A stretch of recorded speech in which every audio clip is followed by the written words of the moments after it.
Welcome to the Real News Network. I'm Paul Jay in Baltimore. May 1st is the day of International Working Class Solidarity. It was born or created at a time of great working class militancy, a fight for the 8-hour working day and more. Over the years, there have been many peaks of working class struggle. Just some of them, for example, the 1877 railroad strike, which went national and started right here in Baltimore. In 1919, a general strike in Winnipeg, Canada. In the 1930s, industrial unions were organized in both countries, both the United States and Canada. After World War II, in 1946, there were more strikes organized in the United States than there had ever been before or have been organized since. And in the 1960s, another peak in working class struggle. But where is it now? Well, unionization rates are declining now. In the United States, about 11% of workers are in unions, but if you take out the public sector, it's only about 6%. It's around double that in Canada, maybe 30% overall organized. Industrial workers maybe around 14–15%, I should say private sector workers. But again, the rates there are declining. But even with those numbers, it's still millions of people. In the United States, over 14 million people in unions. But the level of militancy does not seem comparable to times past. So why is that? Now, joining us from Toronto is Sam Ginden. Sam is the former assistant to the president of the Canadian Auto Workers Union and an adjunct professor in political science at York University. He's the co-author with Leo Panitch of The Making of Global Capitalism, the Political Economy of American Empire. And joining us from Maryland is Bill Fletcher Jr. He's a columnist, activist, author, and labor organizer. He's the executive assistant to the national vice president of the American Federation of Government Employees. Bill's also the author of the book, They're Bankrupting Us, and 20 other myths about unions. Thank you both for joining us. Thank you. So Bill, as I pointed out in my introduction, there's been most of the last 100 years, there's been peaks. Of course, there's always ebbs and flows in any movement.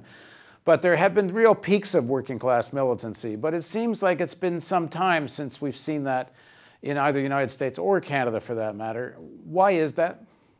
There remains considerable militancy, but it's episodic in the United States.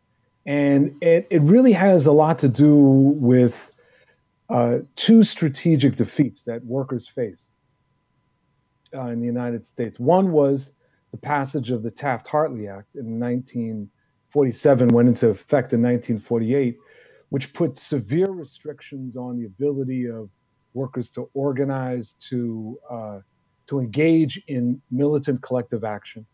And the second strategic defeat is what I call a slow-moving one that took place roughly between 1975 and 1985 as global capitalism reorganized itself. And in that situation, with the plant closings, with relocation of industry, with changing technology, a series of other things, the situation for workers became quite dismal. And there was an unease in terms of fighting back. But on top of that, those are the external factors. On top of that, we had within the union movement a real problem at the level of vision and strategy. And the leadership of much of organized labor continued to believe that it could operate in an old way, assuming that they were accepted by the business elite. And that simply wasn't the case. And yet the strategies, the tactics, the forms of organization didn't change. And we have been in a constant retreat. Sam, I guess we'll have to, you can't always talk about US and Canada together because the conditions are in many cases are also quite different. So let's focus on the United States for now.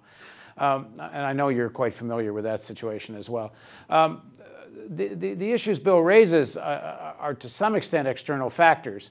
The opposition to Taft-Hartley could have been a heck of a lot stronger. The unions had tremendous influence in the Democratic Party. Taft-Hartley's passed during a time when the Democrats are in power. How much of this has to do with how assimilated so much of the union leadership had become by that time and even much earlier, into the ruling elites and not wanting to take on these kinds of battles?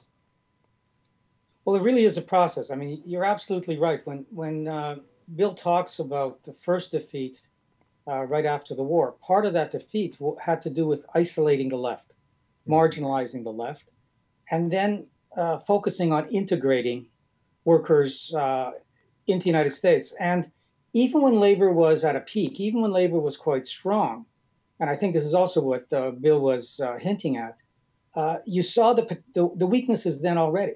There was a certain economism in the trade union movement. Unions are sectional organizations. They were defending themselves in that unique period. They could do quite well defending themselves at that moment. And then the circumstances change and capital gets very radical.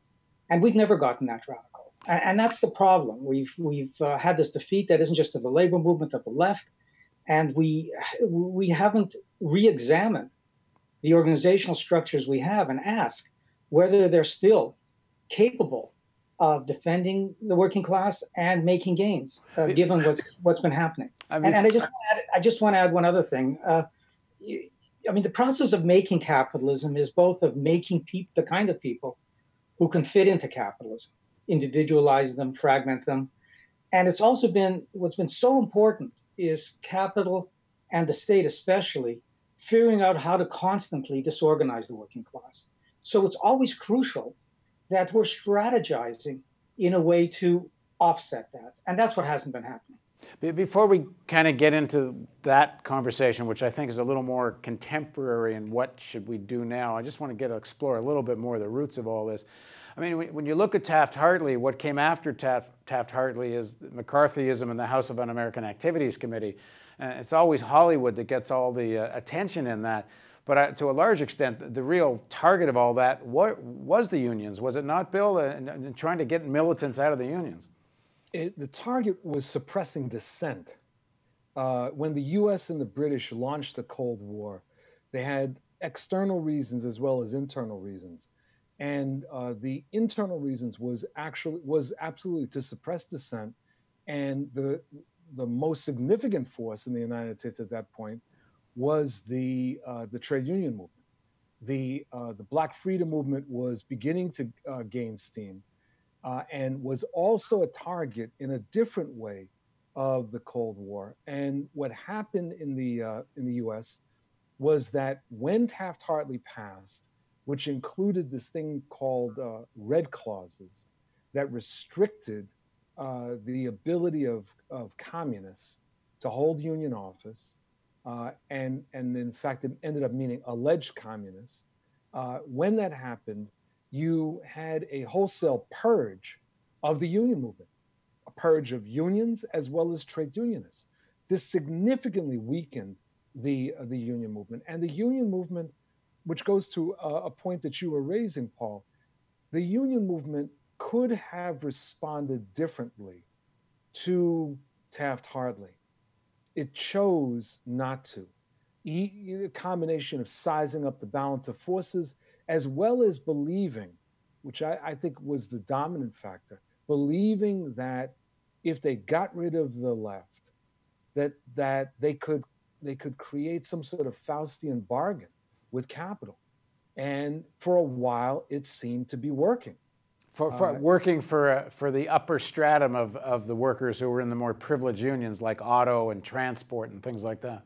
Yeah, I wouldn't even call them the upper stratum, but I would say it certainly worked for the leadership of organized labor, and it worked for much of the organized section of the working class, that there seemed to be relative stability, at least until the late 50s and 60s. By the late 50s, you're starting to feel, at least in the Black and Chicano working class, the impact of suburbanization and automation, which ends up having a dramatic impact, which later affects white workers in dramatic amounts in the 1970s. During that entire period, organized labor, the leadership of organized labor, did not itself retool. It did not rethink the situation.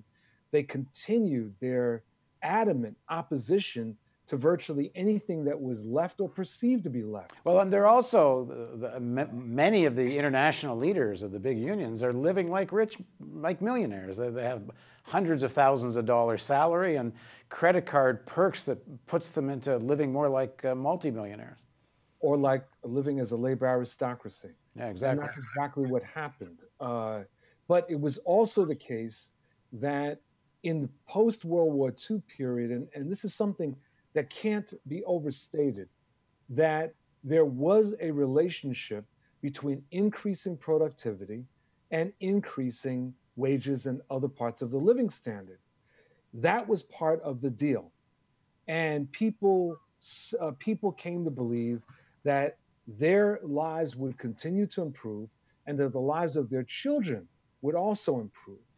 And that was the basic deal. By the 1970s, the mid-1970s, that deal is off. And it goes back to what Sam was raising earlier.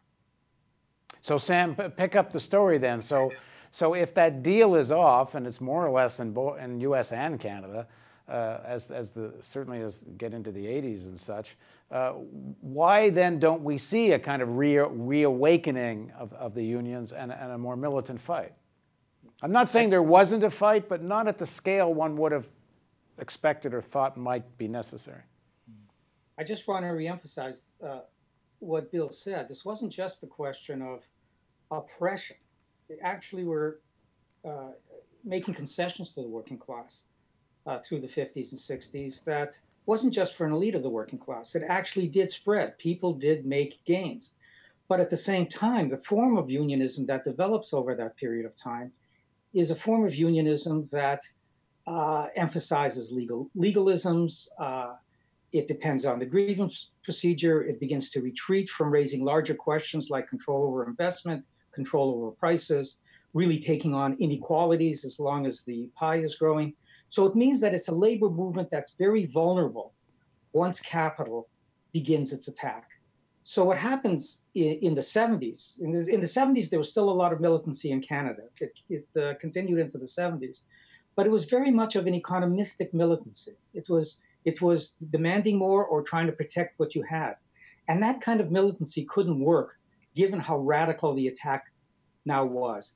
To fight that kind of attack, it needed unions to start thinking in class terms. They had to develop a class sensibility so that they could unite across the organized and the unorganized, so that they could mobilize the unemployed, so they could put larger questions on the agenda. And that's what didn't happen, because that requires essentially a revolution inside the trade union movement. And in the absence of a left, and that's what we have to keep remembering, is the left was defeated.